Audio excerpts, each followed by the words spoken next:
আসসালামু আলাইকুম প্রিয় উদ্যোক্তা, আশা করি সকলেই ভালো আছেন।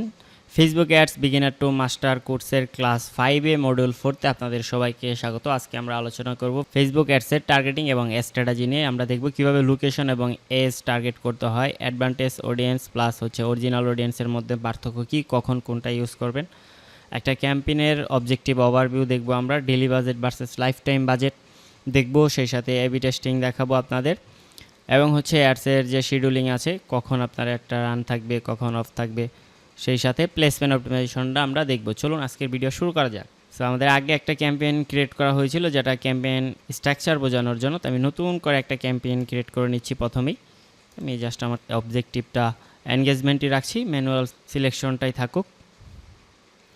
ওকে, আমাদের এইখানে আমি ক্যাম্পেইন লেভেলে বাজেটটা দিয়ে দিচ্ছি জাস্ট দেখার জন্য। নেক্সট করে দিচ্ছি। তো আমরা যেহেতু প্রথমে লোকেশনটা টার্গেট করব, সো আমাদের লোকেশন, অডিয়েন্স, প্লেসমেন্ট, এই তিনটা কিন্তু আমাদের অ্যাডসেটে থাকে।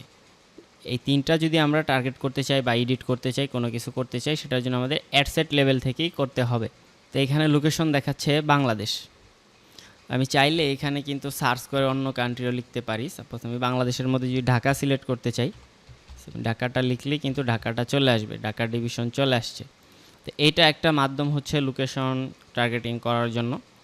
পাশে আপনি চাইলে ব্রাউজও করতে পারবেন, যে ডান পাশে ব্রাউজ লেখা আছে, এখানে ক্লিক করে কিন্তু আপনি কান্ট্রি, রিজন প্লাস আপনার যদি কোনো লোকেশন সেভ করা থাকে, সেটাও কিন্তু আপনি এখান থেকে ইউজ করতে পারবেন। এছাড়াও আপনি যদি চান যে না, আমি ম্যাপটা জুম করে আমার নির্দিষ্ট একটা এরিয়াতে আমি ড্রপ পিন করে দিব, সেটাও পারবেন। এই ম্যাপের পাশে নিচে দেখেন ড্রপ পিন লেখা আছে, এখানে যদি আপনি ক্লিক করেন, এখন যেই লোকেশনের উপরে আপনি রাখতে চাচ্ছেন, তো ঢাকার পাশে কুমিল্লা দেখা যাচ্ছে, তো আমি কুমিল্লার উপরে ক্লিক করে দিচ্ছি।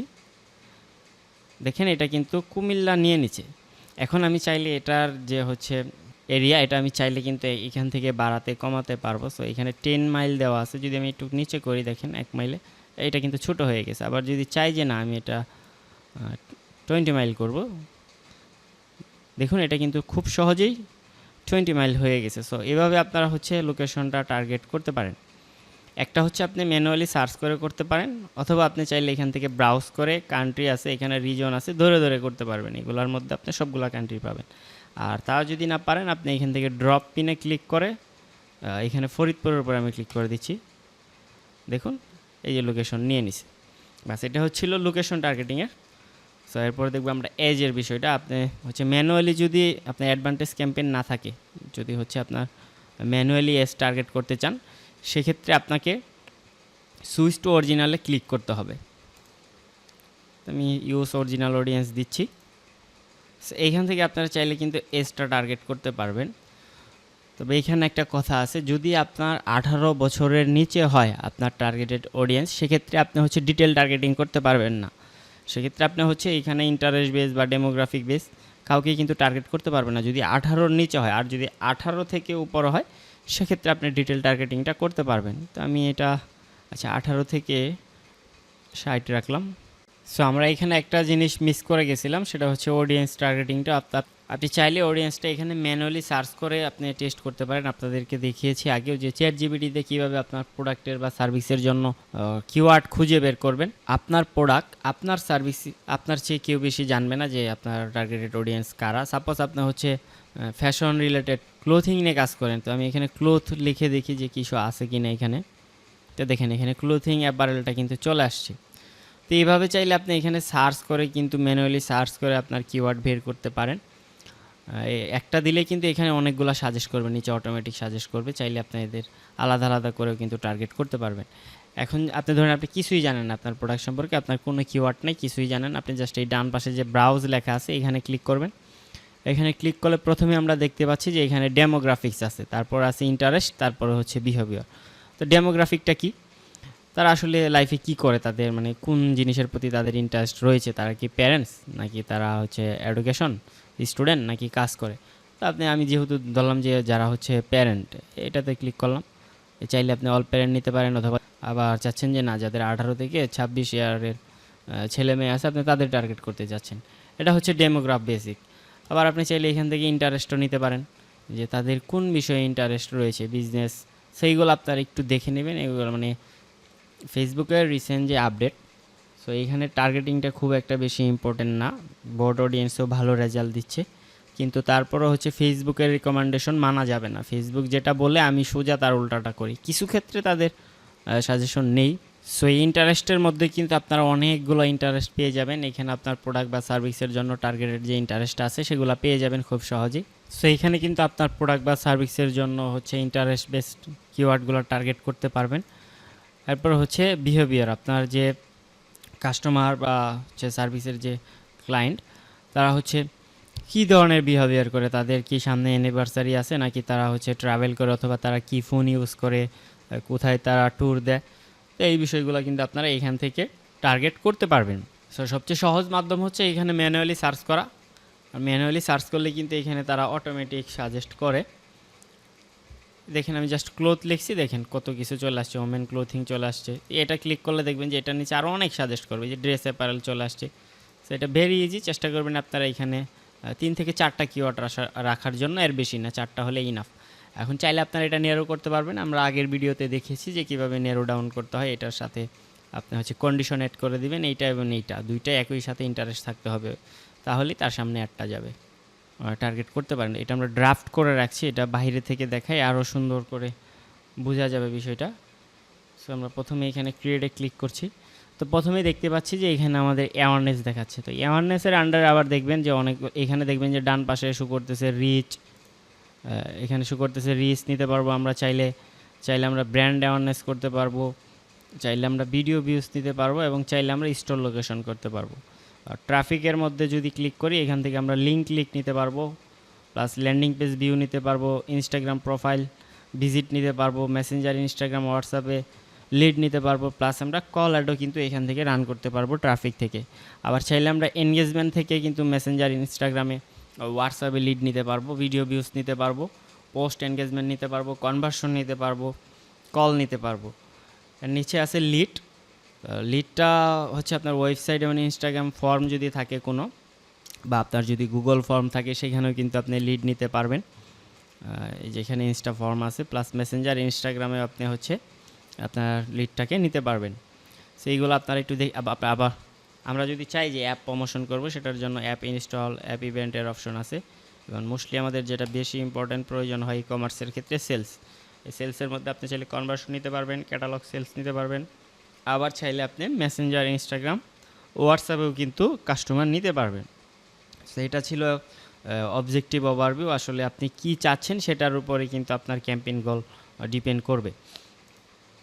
ওকে, এখন আমরা দেখব যে daily budget versus life time budget. So এটা ক্লোজ করে দিচ্ছি।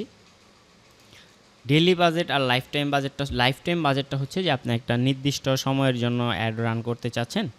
আপনি চাচ্ছেন যে আপনার 1 উইকের জন্য অ্যাড রান করতে চাচ্ছেন, আপনার বাজেট হচ্ছে $100।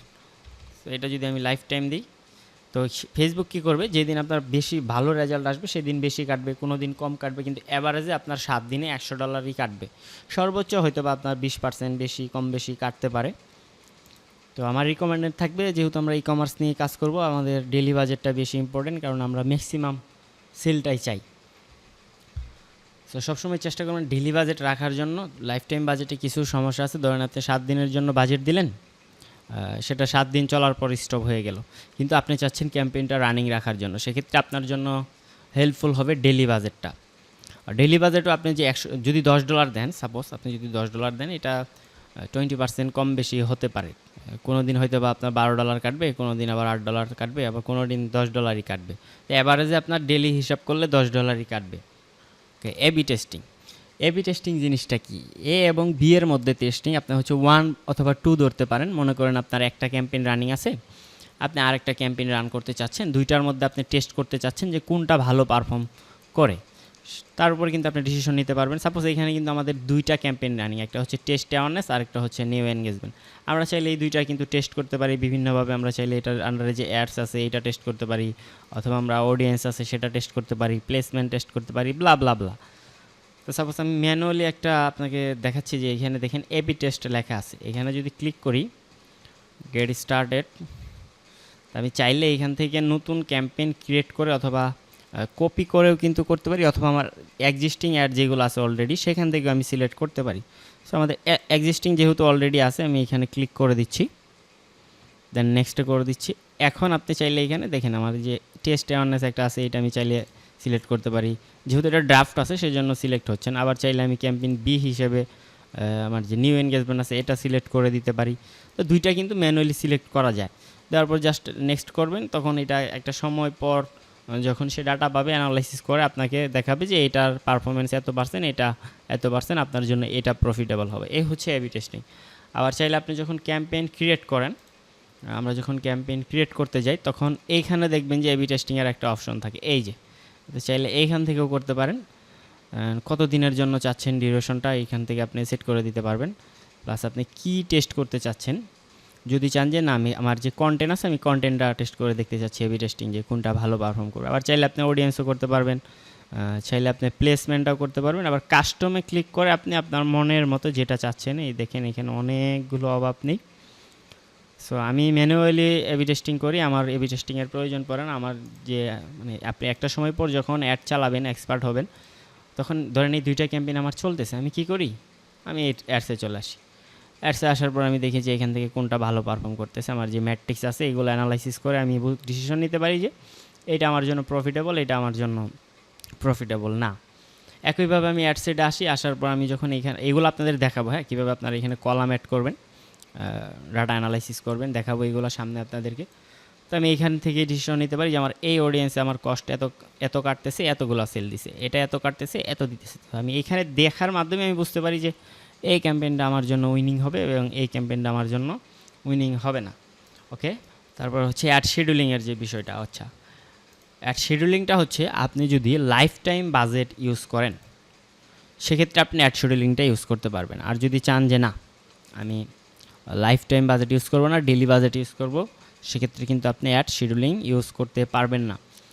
দেখেন আপনাদের একটা বিষয় দেখাই, এখানে যেহেতু আমরা ডেলি বাজেট ইউজ করেছিলাম, আচ্ছা আমাদের এটা ডেলি বাজেট ছিল, আমরা চাইলে কিন্তু এখানে অ্যাড সাইডে আসার পর নিচে স্ক্রল করলে দেখবেন যে এই যে বাজেট অ্যান্ড শিডিউলিং অপশনটা আছে।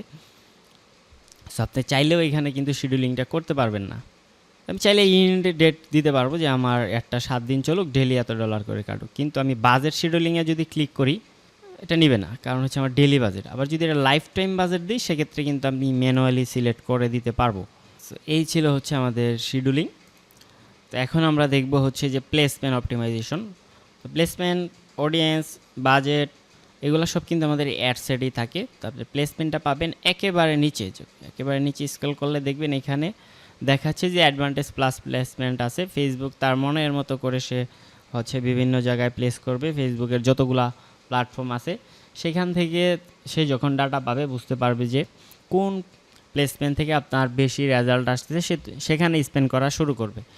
আর আমার সাজেস্ট হবে আপনি ম্যানুয়ালি প্লেসমেন্ট সিলেক্ট করে দেখতে পারেন। আমি যেটা পেয়েছি যে আপনার হচ্ছে যদি ফেসবুক ফিড প্লাস হচ্ছে রিলস এবং স্টোরি এইগুলাতে রাখেন, মোটামুটি আপনার 75% কভার হয়ে যাবে। তো এইখানে দেখেন এদের যে প্লেসমেন্টগুলো আছে মোটামুটি সবই আছে। তো আমি সাজেস্ট করবো সবসময় আপনারা চেষ্টা করবেন এই ফেসবুক ফিডটা রাখার জন্য, আর হচ্ছে স্টোরি অ্যান্ড রিলসটা রাখবেন। যদি ইনস্টাগ্রামে অ্যাড রান করেন সেক্ষেত্রে ইনস্টাগ্রামটা রাখবেন, আর যদি না হয় তাহলে শুধুমাত্র ফেসবুক স্টোরি আর হচ্ছে ফেসবুক রিলসটা রাখবেন। আর এগুলো সব উঠাই দিবেন, এগুলো কোনো কাজের না। আপনি যখন রান করবেন অ্যাড নিজেই বুঝতে পারবেন যে কতটা রেজাল্ট দেয়। আমার অলরেডি এগুলো অ্যানালাইসিস করা শেষ। সো এই তিনটা জায়গায় রাখলে ইনাফ, আর কিছু প্রয়োজন নাই। তো এই ছিল প্লেসমেন্ট অপটিমাইজেশন। আর হচ্ছে আপনাদের চার্ট অ্যানালাইসিসের যে বিষয়টা, আপনারা কীভাবে হচ্ছে ক্যাম্পেইন অ্যানালাইসিস করবেন এই বিষয়টা আমরা পরে দেখাবো। আমাদের যখন ডাটা অ্যানালাইসিসের ভিডিও আসবে তখন আমরা দেখব যে কীভাবে ম্যাট্রিক্স অ্যানালাইসিস করতে হয়। এর জন্য যে এখানে চার্ট আছে এখান থেকে আমরা কাস্টম চার্ট অ্যাড করতে পারবো, চাইলে যে এখানে ক্লিক করে কলাম অ্যাড করতে পারবো। সো আশা করি বুঝতে পেরেছেন। যদি না বুঝে থাকেন অবশ্যই কমেন্ট করবেন, যে গ্রুপটা আছে গ্রুপে আমি অ্যান্সার দিয়ে দেবো ইনশাল্লাহ। সবাই ভালো থাকবেন, আসসালামু আলাইকুম।